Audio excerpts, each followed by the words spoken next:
Hey, let's keep going through Sin City, The Big Fat Kill, issue 3 of 5.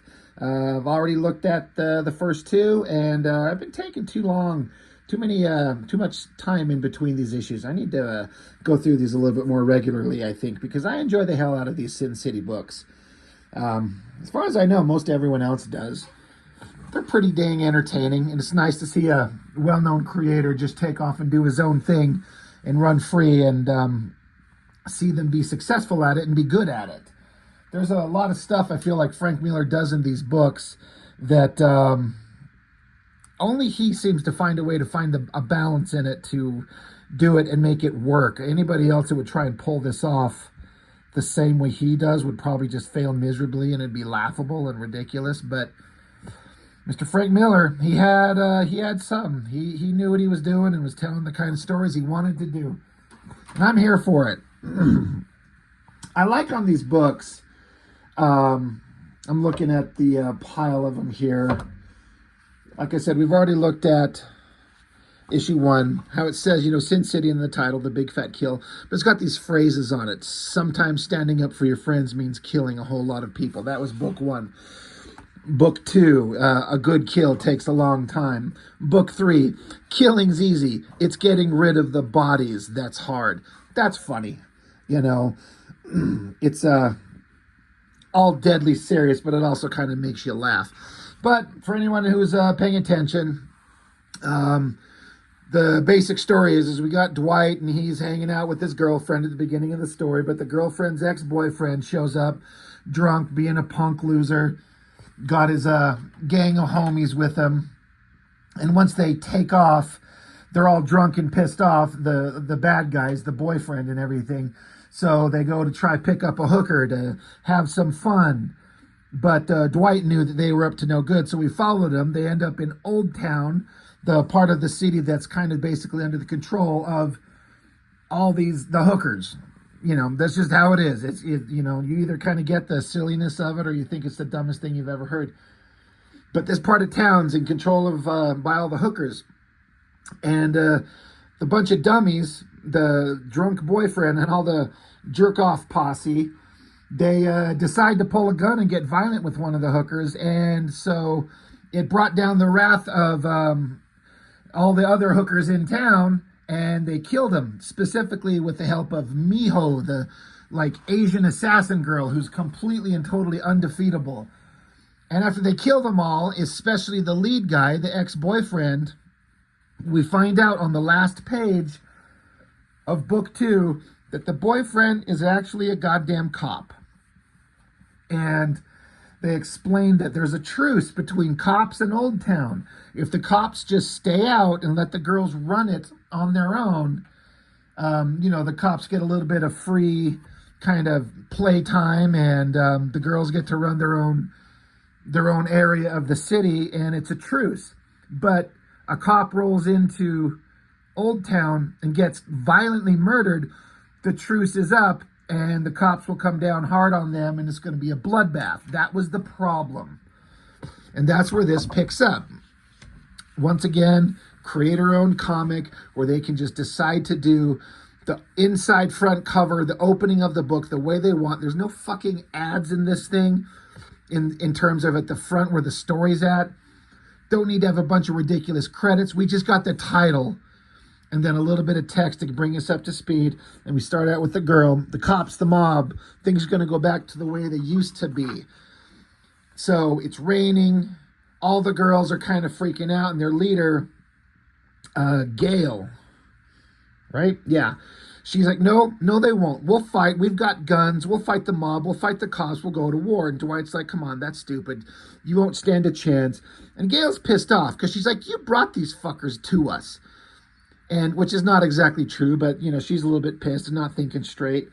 And so Dwight kind of being he's kind of like definitely a flawed human being, but when it's time to get down to serious business, he's a guy who knows what to do.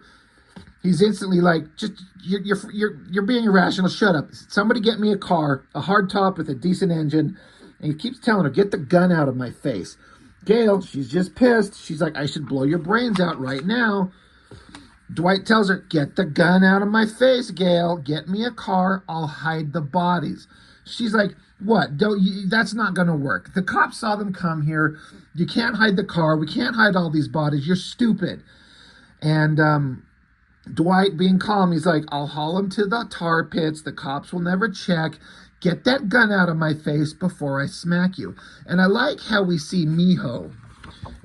She's here in the top there, and she's in the background, and the text box, which is basically Dwight's inner thoughts. He's like, Miho moves to my back, one word from Gail, and she'll cut me in half. Dwight ain't afraid of anybody, but everybody is afraid of Miho. She's like undefeatable, super badass assassin, and she's better than everybody. But again, Gail and Dwight, they keep yelling at each other. And he says, you're talking crazy. I'll get him out of here. I warned you, get the gun out of my face. So he takes the gun from her and smacks her upside the head. Just a backhand. She calls him a bastard. All the girls pull their guns. Miho's got her sword. And then Gail just kind of comes back to, to reality for a second. She's like, you bastard. I forgot how quick you are. And then they just start making out. I'm like, okay. I'm sure Miho's like, God damn it, I was going to chop somebody's dick off, but I guess that's not going to happen. Always an opportunity to talk about Frank Miller's art. The Sin City stuff, he gets really experimental, and there's some weird stuff, like this panel, this girl's face, hyper tiny thin lines, kind of flies in the face of everything I feel like I was ever taught, quote unquote, from learning how to draw comics and reading magazines and articles, and there's always like, this is the proper way to draw comics, but there's also a million different ways to break the rules, and you have to be really good. You have to know what the rules are to then learn how to break them. And Frank Miller, I feel like, at least in this era for sure, he knew exactly what he was doing. He always does great when there's like rain everywhere. This shot looks fantastic. So, really good stuff. But yeah, Dwight, Gail, they're making out, and they just keep making out in the rain in front of everybody. And then Dwight's like, a hard top with a decent engine and make sure it's got a big trunk. So they eventually lay out the bodies, they get a car, and they decide like the only thing that they can do is to chop all these bodies up into pieces to fit them into the car, into the trunk and everything. So Miho gets her sword out, and they start chopping bodies up. Really grotesque stuff, but in the world of these girls got to survive, they got to get rid of these bodies so the cops can't find out. I guess they got to do what they got to do. And, the girl at the very beginning, Becky, this chick up front, she's making a phone call, and the other girl's like, yo, there were supposed to be no phone calls. And Becky's like, I just want to hear my mom's voice. I won't tell her nothing. Don't say nothing to Gail. She'll get mad, and then she gets to stay on the phone, which is obviously, I don't know if when I read this that I paid any mind to that. But if you're paying any attention, I was just a kid. When were these things printed? Probably 95, 96. This is 95. So I was just 18. I don't know. What the fuck did I know? But, if you're paying attention, you understand, like, oh, something's going to go wrong there. And then Frank Miller, he's just going to draw a shot of a car at the bottom of the page in a bunch of rain and throw in some text. Now, a lot of people will kind of get pissy with me on my channel in the comments when I talk about comics with a whole bunch of words to read. And some people are like, you don't like words, do you? And I try to make the point that I'm like, I'll read absolutely if it's good. And I'll read anything the first time, usually. But sometimes you just get burned enough. You're like, I know that all these boxes in Todd McFarlane's Spawn are not going to tell me anything I need to know. He cannot write, and it is garbage. Frank Miller writes interesting shit. Alan Moore writes interesting shit. So that's the difference. And I remember when I was reading these, never once was I bored reading any of this text. It looks like a bunch of shit to read. But I'm all for it, like, because Frank Miller knows how to write these characters and write a story that works. And so the main thrust of this story is basically Dwight's drive to get the bodies hidden. It starts out with the girls. We got to have that set up. But then we get several pages of him in the car And Jackie Boy, the main bad guy, the drunken boyfriend who had the gun backfire into his head, so he's got the barrel stuck in his skull. Um, he has to be, his body's plopped right up front. And what I always think of when I look back on this comic now is how that movie by Robert Rodriguez, which is really, really good. They really did a good job adapting this stuff. This scene of Dwight in the car with Jackie Boy was directed by Quentin Tarantino. That section.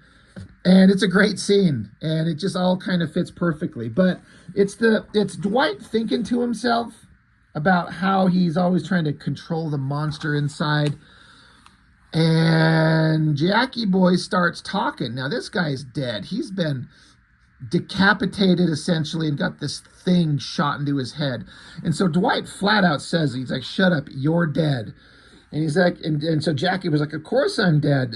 You're only imagining this, but tells you about something about the state of your mind, doesn't it? Your nerves are shot, got you hearing things, it's got you smoking. So it's a really interesting, like, insight into Dwight's brain. He's imagining this guy talk to him, but it also is a storytelling element that reveals character. And that's the important part. So it just kind of goes on about, these guys just having this conversation. It's really well done.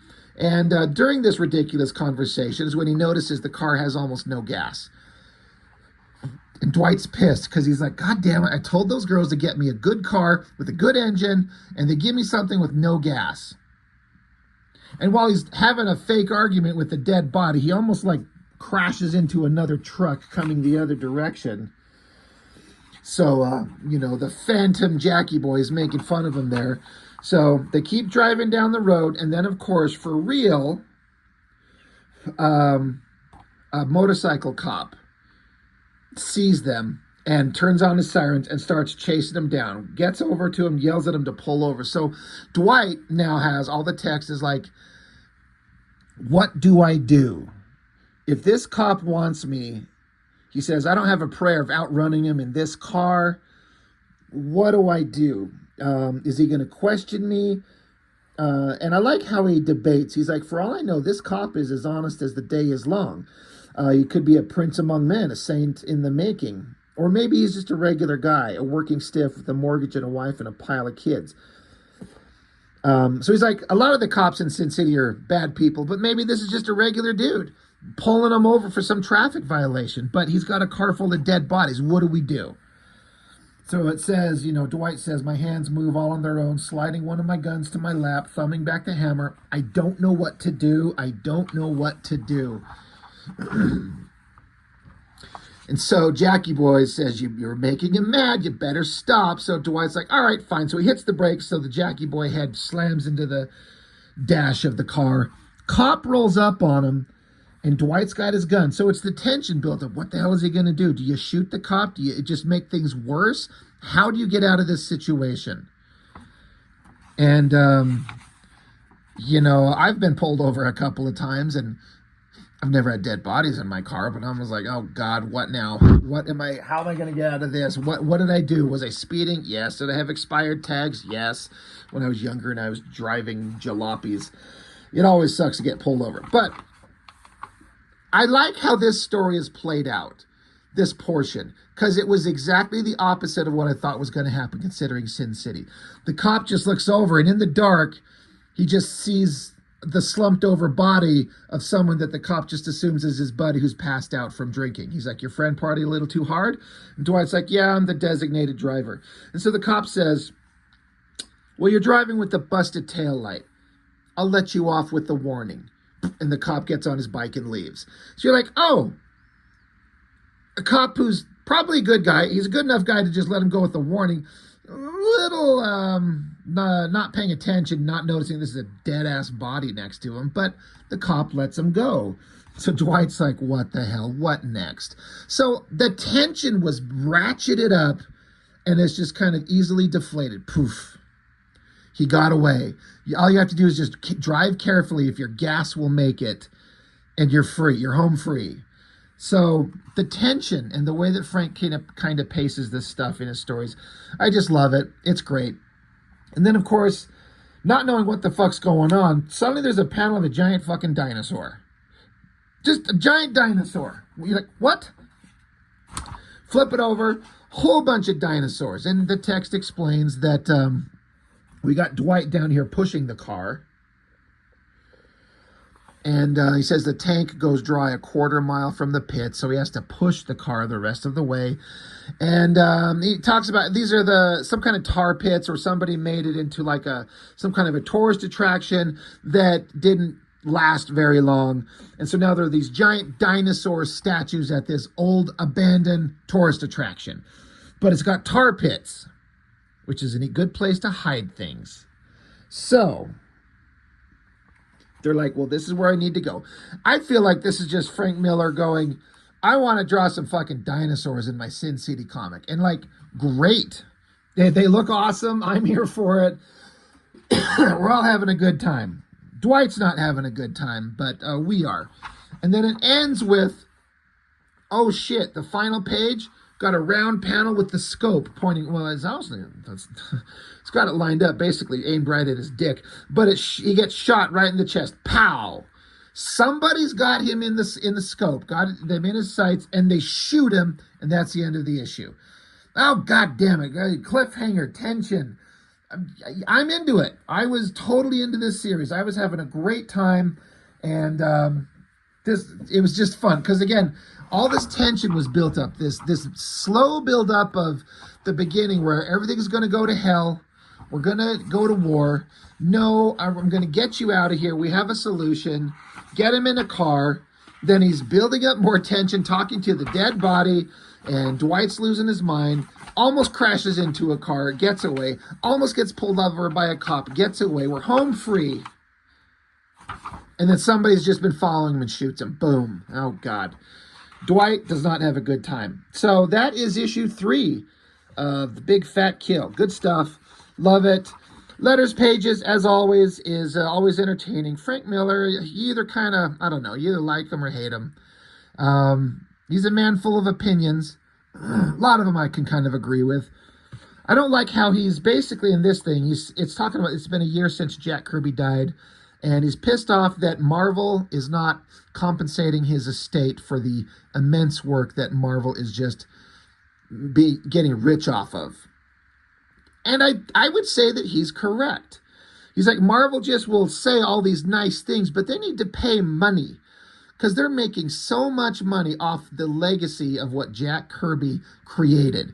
But he also goes into like basically telling all of us that you're a piece of shit if you don't actively bully Marvel into giving money to Jack Kirby's estate. And that's, when he gets pushy like that and kind of turning into a jerk off, he literally is like, don't tell me like you're working on these characters and honoring his legacy if you're not barking up Marvel's ass. I'm like, the little new artist who's drawing a book is not going to go to Marvel, CEOs and start telling him, you need to fucking pay Jack Kirby's family money when he's just trying to keep a job for himself. It's not that simple, Frank Miller. You're comic royalty at this era. You can say whatever you want. It doesn't affect you. So he's kind of a douchebag, but he also has a point that I agree with. Then there's another letter talking where Frank Miller goes into how the Comics Code Authority is just a waste of time and space and it's bullshit. No one should ever bow down to it. Another guy goes into basically why some censorship could work, blah, blah, blah, blah, blah. And Frank's simple response is just one sentence. He says, you're wrong about everything. I thought that was pretty fun. Oh, shit. Yeah, this is another one. This letter here, he goes on to talk about how great Frank is, of course. And then he says, have you seen Scott McDaniel's work? It's shameless. Now, this is a guy who I've heard that was emulating a Frank Miller Sin City style, but I never saw it, so I actually don't know. But I've heard about it after the fact. They're saying it's shameless. And Frank says, yeah, I've seen it. I suppose all these ripoffs would bother me more if any of them were any damn good. Oh, shit. Shots fired back. He's like, yeah, Scott McDaniels, whatever the fuck you are, you're no good. So, it's pretty epic. Miho by John Romita Sr. who's always been known for having such a slick, clean, beautiful line. Really good. And then on the flip side, I'm only going to show it for a moment because sometimes the YouTube algorithm gets kind of pissy. It's an Arthur Adams. Nancy, look at that. Take a screenshot. We're going to cover it up. Nancy dancing at the bar. You got Marv. It looks like Dwight in his original form with his bald head and a bunch of loser douchebags. Any Arthur Adams artwork is going to look spectacular. I love the way that he shows kind of the animated style of the guns twirling in her hands. She's got like 6 shooters. She's spinning them. Really cool. It's interesting to see all these other artists' takes on Sin City. Arthur Adams has such a fun, joyful, cutesy kind of style. Kind of the opposite of Sin City, but then you put him into this world and I'm like, yeah, it still works. And he draws a heck of a nice set of hooters. Anyway, Sin City, book 3 of The Big Fat Kill. Good times. I mean, in a way, not a lot happened, but enough happened that I was super interested, and I was completely content and happy to keep collecting the series. So that's it for now. That's book 3 of 5, and I'll get going with the rest of these. I won't go 2 months in between like I did last time. I don't know that anybody cares, but I care. So thank you for watching. I appreciate it. I'll see you next time.